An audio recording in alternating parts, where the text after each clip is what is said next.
Hey vinyl community, oddly enough, I'm back with a vinyl finds video for you all. But stay tuned. There's a couple other videos uploaded right now that I haven't made public yet that are not vinyl find videos, that are more or less a labor of love, if you will. One video in particular I've been wanting to make since I started doing YouTube videos, and I finally kind of figured out a really good way of doing it, and you'll see coming up. And if you click on those videos, it would be really appreciated. Like I said, those are, when I do videos like that, they're kind of a labor of love, and they allow me to kind of stretch beyond these vinyl find videos, which is more or less show and tell. And I do try to talk about music, but those videos really are kind of where I get to plunder my collection and really talk about music. And then I have a story time coming up, combined with a grail, and when it's posted, you'll know, and you'll want to see, you'll want to listen to that story anyways. It's a good one. I don't know if my wife thought that, but it's a good story. Anyways, spring is right around the corner, which means it's record fair season in my fair province. So it's where this is going, or where that is going, is that vinyl find videos may slow down a bit, which allows me to kind of upload those other things, those other videos I kind of really want to do. But what you don't see around you here, and hoping the camera doesn't pick it up, is boxes and boxes and boxes of records.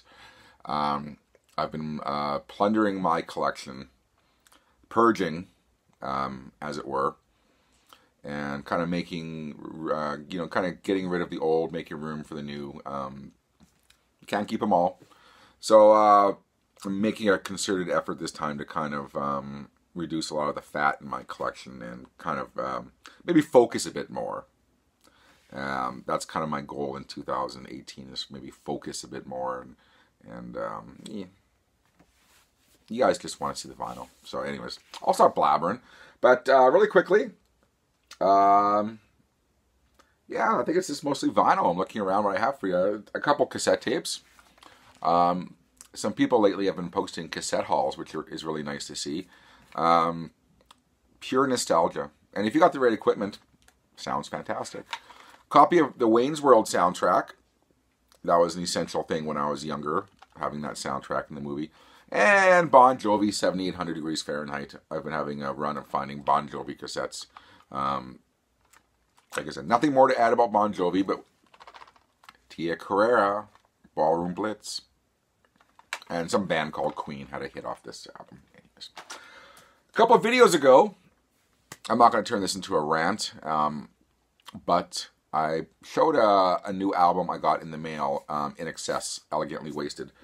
This very one right here, it was the last of the In Excess albums that I needed, and they finally reissued this independently of the really expensive vinyl box set that was out a couple years ago.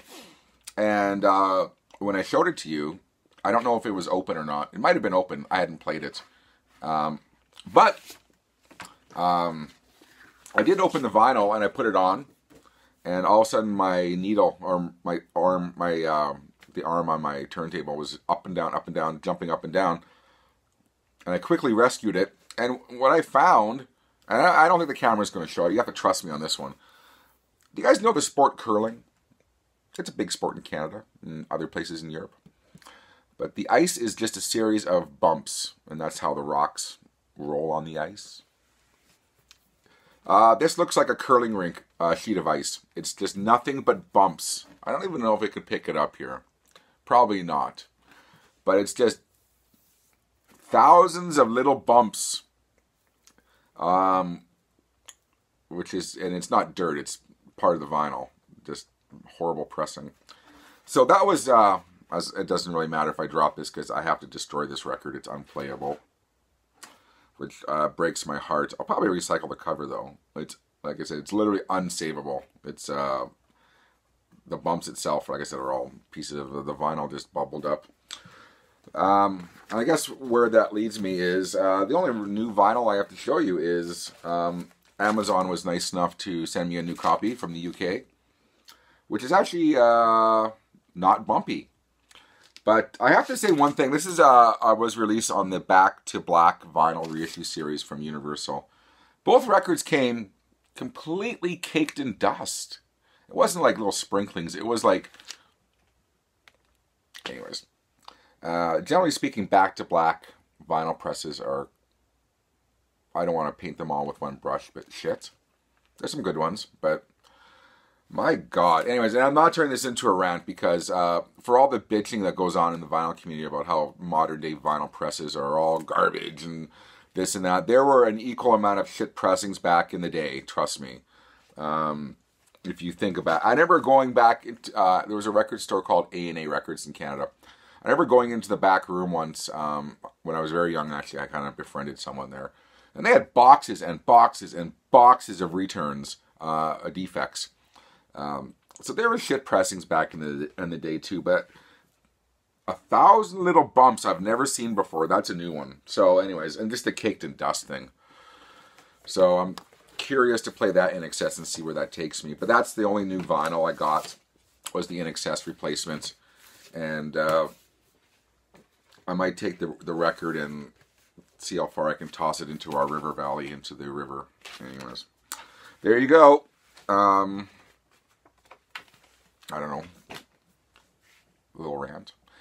Anyways, there's a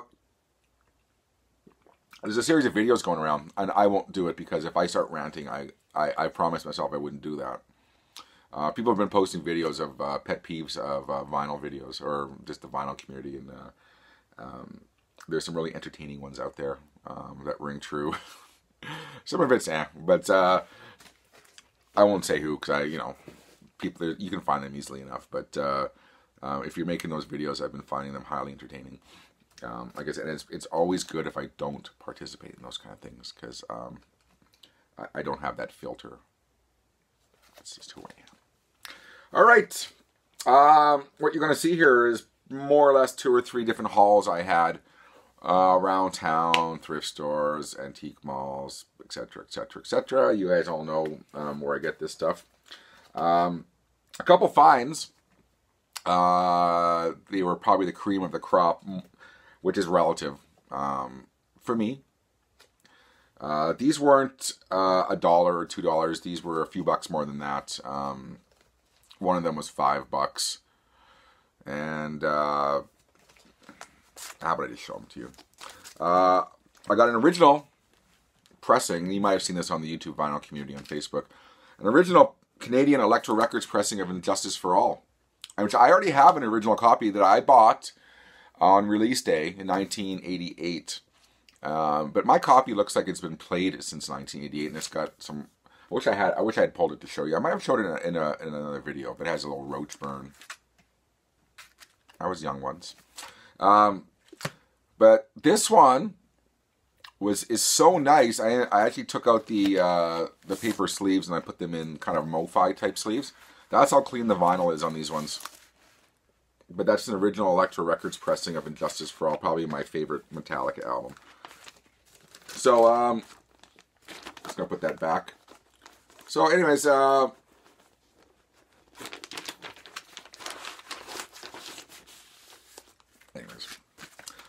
this is those times I wish I could edit videos. Those annoying videos with thousands of edits. This is those times I wish I could do that. Anyways, an original copy of Metallica Injustice for All on Electro Records. And this was the other day. And this was the $5 one.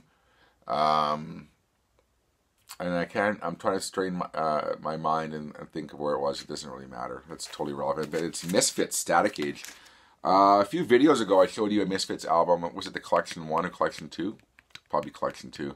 And I found another Misfits album, but at least the place I went to had the foresight not to charge $2 or $1. It was $5.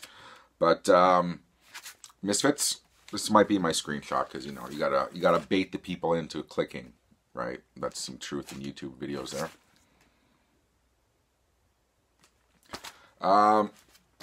Not to go on and on about the Misfits. I grew up with the Misfits, obviously, being a little punk rock shit rat. I struggle with early Misfits, to be honest with you. It's just something in my mind. Some people just can't get past certain things about certain bands, and Misfits for me, they like, you know, there's those collection 1 and 2 albums. That's good enough for me. I'm not a Misfits completist. I'm not a Misfits fanatic. But I don't know why. I mean, ever since early 80s, I've just struggled to get into early Misfits. And it's not for lack of listening.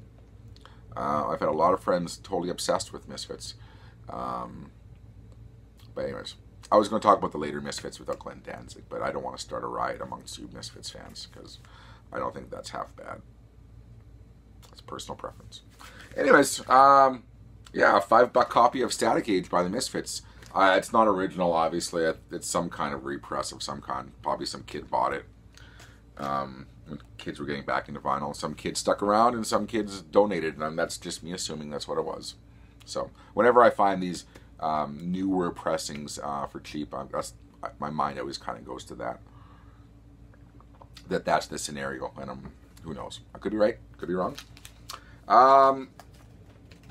These are all the next lot you're going to see are all derived out of 2 hauls from those good old cheap stores I go to. A lot of these you've seen on the YouTube vinyl community once again. The Pretty Things Parachute, which apparently is not the easiest album to find. It's on Rare Earth Records. This was the follow-up album to their, was it 1968-69 album, SF Sorrow. I'm trying to think. I'm aware of this album, and I've played it. It's a great little, slightly psychedelic type tinged album. But yeah, I've never actually seen this album before in the wild anywhere. The Pretty Things Parachute. In fact, inside this album, I don't know if I did pull it. Okay, someone had typewriter. Here's a throwback, younger people. These things called typewriters. Someone had typewritten all the lyrics to the album, every song on the album. And there's these, you guys remember these things? These were carbon sheets for typewriters, and this is how you made duplicate copies. I'm not sure, I can't remember now if they were in lieu of photocopiers, but that's kind of how you made a duplicate copy. For those of us old enough to have taken typing classes in high school.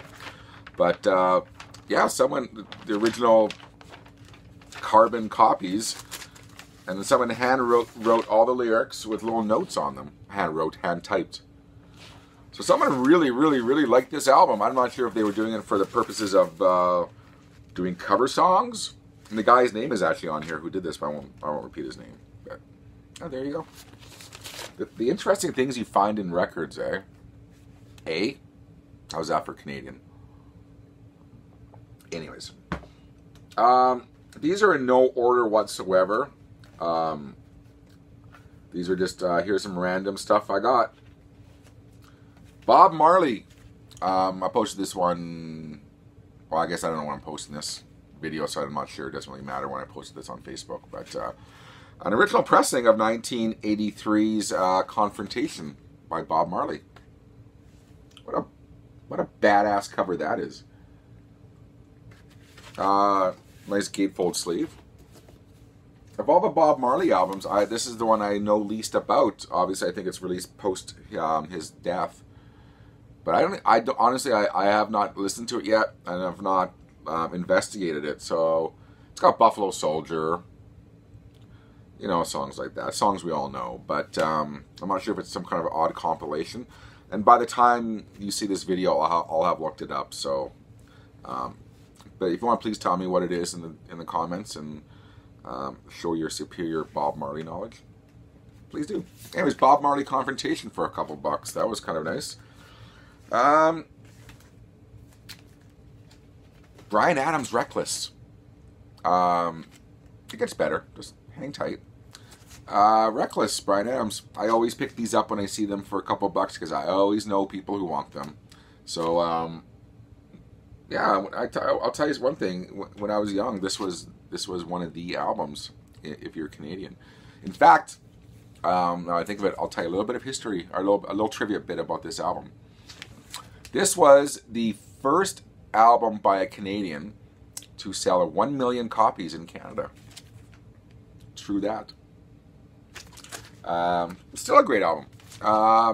And in fact, the second album to sell 1 million copies in Canada by a Canadian artist If you don't, shout it out. It's Corey Hart, Boy in the Box. So, you know, album sales in Canada kind of hit that critical mass in about 84. Because albums didn't, very rarely sold 1 million copies in Canada, and then that kind of 83, 84, 85 period happened, and then million selling albums in Canada went through the roof. Anyways, a little trivia bit for Bryan Adams' Reckless. And then at the same time, Bryan Adams, 12-inch single for Heaven. When I buy 12-inch singles, I buy them primarily for DJing, but I'll never play this DJing. I bought this for the B-sides, the live versions of Kids Wanna Rock, which I love, and the live version of Heaven. Yeah. But yeah, I just bought this. It was $1 or whatever it was for the live version of Kids Wanna Rock. Don't diss Bryan. Reckless is a good album. This album, if you guys remember back, that's me pointing way back in relative terms to my YouTube videos. I had that video of that kind of mystery box of vinyl I got from that guy. This was in that box, but this was all just part of that haul. And it's a nice, actually original textured sleeve version. So I have another copy of Ian Dury, Do It Yourself. Like I said, I didn't need it, but I have it for trading or passing along or whatever I want to do. But another, yeah, really nice copy of Ian Dury, Do It Yourself. In fact, when I posted that video, I was surprised how many people commented about Ian Dury. I was sure he was one of those guys. Maybe it's just my part of the world I live in. One of those guys that just forgotten. And no one ever talks about Ian Dury over here. But a lot of people commented. That was really surprising. A pleasant surprise. This next one was Nothing But Pure Memories.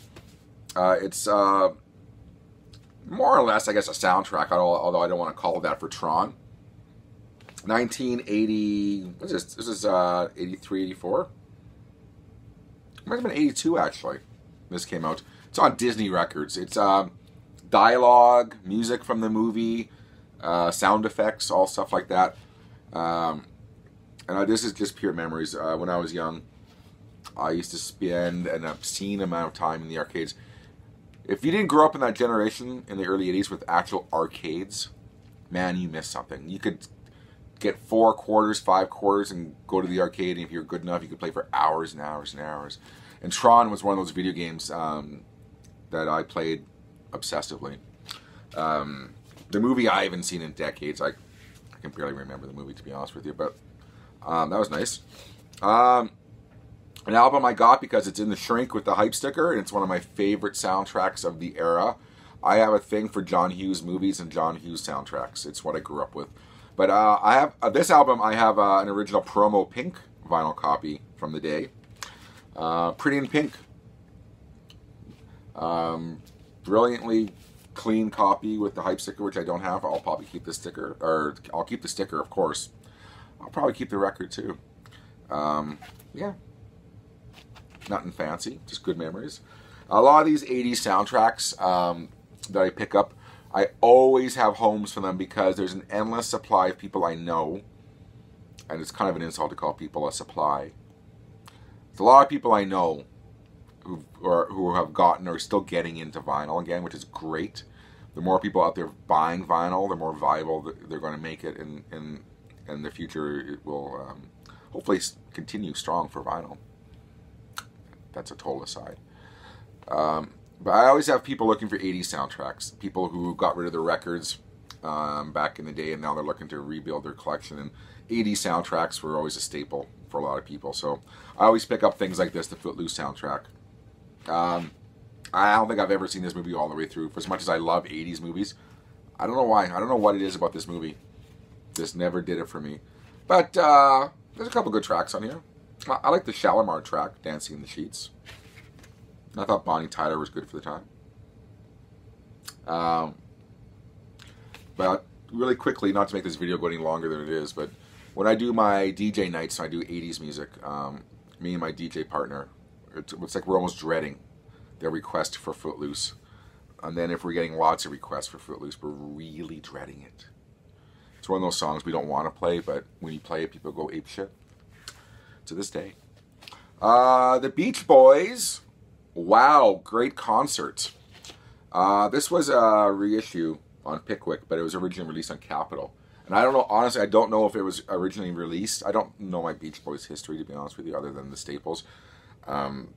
This looks to be some kind of a early 70s concert by the Beach Boys, judging by their hairdos and beards and the god-awful suits on the back. But, yeah, I have not listened to this yet, but Beach Boys, whenever they're in good condition, I'll pick them up. Wow, great concert by the Beach Boys. You can see them there. Fake holding a surfboard, because as we all know, they didn't surf other than Dennis. Michael Jackson.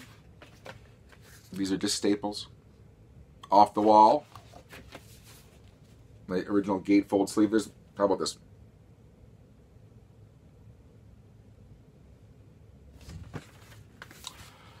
That wasn't necessary. Michael Jackson, Off the Wall. I like this album. I like MJ. What can I say? Great memories from when I was young. A couple bucks. What I do sell at record fairs, by the way, and this is going to lead up to this next album. There's not much left. I have time for some little stories. Whenever I sell at record fairs, going back to younger people getting back into vinyl or getting into vinyl, I guess they're not getting back into vinyl unless they originally got into vinyl when they were 1. You know, we're talking 16-year-olds, 17-year-olds, 18-year-olds, you know, up to 20. And that's just a total generalization of younger person getting into vinyl. I sell so much Styx and Journey and Heart. And this next band you're going to see, I don't know if I'm impressed or horrified. I like that music, don't get me wrong, but I guess it's better they buy that than a lot of other shit that's out. But man, when I see young kids come up to my tables at record fairs, like, they're all over that shit because, you know, I don't sell them very, you know, like $5, which is about 95 cents American and about 5 cents UK, 5 pence. But they eat that shit up. They love it. And good for them. I'll sell these records to kids any day if they're going to give it some play. But I got a copy of Foreigner 4, one of those other bands with Styx and Journey and Heart and Cheap Trick and those bands that the kids just love. Stellar copy of Foreigner 4. I spent about a minute on the story and 5 seconds on the album, but really, it's the story you came for, isn't it? Medicine Ball Caravan, a soundtrack, original Warner Records pressing. I've seen this record at record fairs and, you know, places like that. And I never really gave it much thought, but it was there for a couple bucks. It's Alice Cooper, B.B. King, Delaney and Bonnie, the Youngbloods, etc., etc. I know nothing about the movie. I bought it because it had Alice Cooper's Black Juju on it, but you know, some good stuff on it. That was part of the pile. I wasn't going to leave it behind. Like I said, I don't know really much about this soundtrack or the movie or anything like that, but just a good assortment of songs. Was it 1970? Anyways, I'm not going to waste your time guessing it. And by the way, if you ever see me looking up like that and looking at, like, I wear progressive lenses, so I can't, you know, I have to kind of look up, and I get made fun of at work a lot because I have to type like this on my computer. Yeah, so that's, if you ever see me doing that, I'm looking at the bottom part of my lenses. I'm looking at the time, how much time of yours I'm wasting. So anyways, more stuff about me you didn't need to know. Medicine Ball Caravan, original Warner Records pressing. A couple more left. A really stellar, minty copy of the Eagles live double album for a couple bucks. $1 per album. This will stay in my collection. I think this was their last tour, wasn't it? Yeah, it's got a Heartache Tonight, so that would have been the last album before they got back together for Hell Freezes Over. But really nice copy. All the inserts are there, all the posters and all that stuff. I'll take that for $2 any day. Just a couple more. Barry White's Greatest Hits, in the nice gold foil sleeve. Who doesn't like some Barry White? Looks like a condom, doesn't it? Condom wrapper. Which I guess is fitting if you have a partner so inclined. If you're having an intimate night with your partner, a cover reminiscent of a condom might be fitting. Anyways, Barry White's Greatest Hits, original 20th Century Records pressing. You know what? Sometimes when you're just relaxing, Barry White, ain't nothing wrong with that. Or the Love Unlimited Orchestra. Love that shit. This next one I know nothing about. It was just there. It looked interesting. Sometimes for $1 or $2 you'll take a punt on some stuff. This looks like to be, I'm going to guess mid-50s. I didn't know what it was. It says Dixie, so you know you might believe it's Dixieland. But a lot of the albums song titles have the word blues in it. So I'm thinking maybe a blues album. I don't know, but just a badass cover. How many times do you see a guy smoking on a cover anymore? But it's the Empire City 6 in Dixie. Not a lot of information about this on the internet. It's a mono. It's a monaural. It's a mono pressing. On Hallmark Records. I'm just looking at it, and I have to. Discogs has no date for it, but I'm guessing mid-50s. And I played it just before I filmed this video, and it is Dixieland jazz, which is fine. I know people who like that kind of stuff, so I could find a home for this one. But I was kind of a hope against hope that it was kind of maybe a blues album. Anyways, so and I mean, and another reason I picked it up on Discogs, not that this is the benchmark, as I always say. Some joker paid $56 Canadian for this album. So that was the selling price, the median price, and low and high price. So I thought I'll take a punt on it. Maybe it's worth something. Who knows? And Dixieland jazz is not my thing. Anyways, I think that's it. So finally, as I'm really needing to get my ass in gear getting ready for the record fair season. It's a lot of stuff. And I have the dreaded job over there. I should probably film this and you can see me cry many times over as I'm pulling records at. You know, a lot of times I call my wife down and I use her as the arbitrator. Like, you know, she's the voice of reason when I'm deciding whether I need to sell a record while I'm on the fence. She kind of puts things in perspective for me. I don't know if I need to call her down this time because with her it's everything fucking sell. She wants it out of her house, which is fine.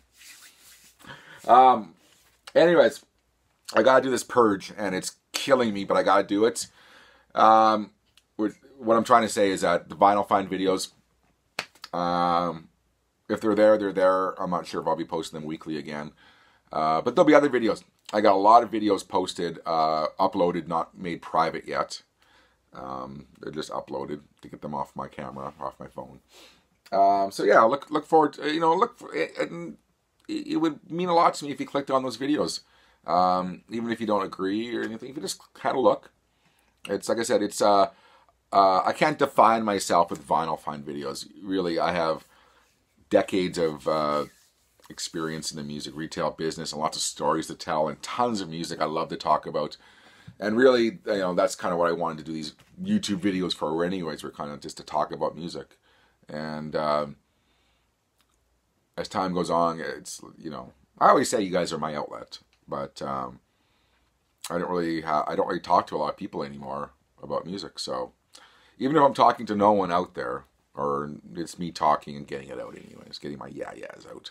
So look forward to those, you know, not look forward to, but stay tuned for those videos. And if you watch them, that would mean a lot to me. So, anyways, I had to end on something. So, cheers, everyone. We're going to end that right there. I hope you have a great rest of the week. Great weekend. And we'll see you next time with whatever video I decide to post. Take care.